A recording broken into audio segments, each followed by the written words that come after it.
stuff, and I enjoy that. You talked about the big concussion you had in '09, I suppose, was it?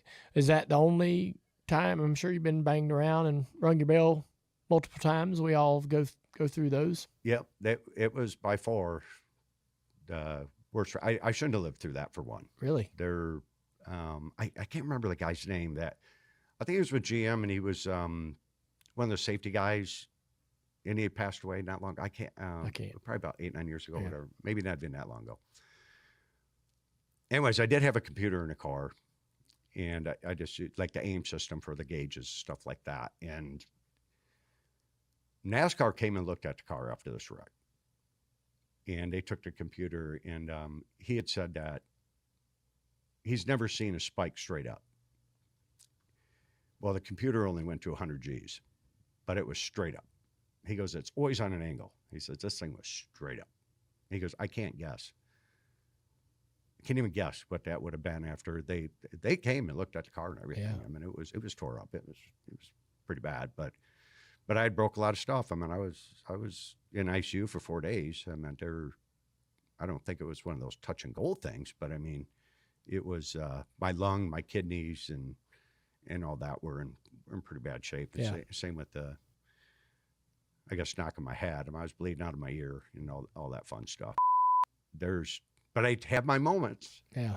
Where I can't remember what happened yesterday. Yeah. And then, I got to figure out, I don't know if there's a way around that. No. I mean, I'll say this. I'm not a doctor. And so I'm not, for everybody listening, like I don't fancy myself as an expert of any kind, but, I started, going through the process of the symptoms and went to see my doctor in Pittsburgh. And from the moment that I realized that I wasn't all right, I started analyzing myself daily. And I recognized or when I would forget where I put something or forget why I walked across the room to the refrigerator, I recognized that and I would highlight that in my mind as a moment.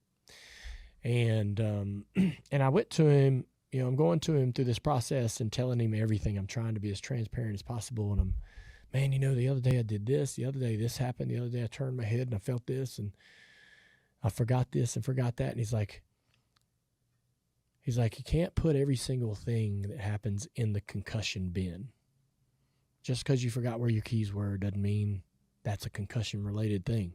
Some things are just going to happen. People forget names and birthdays and things they said they were going to do all the time.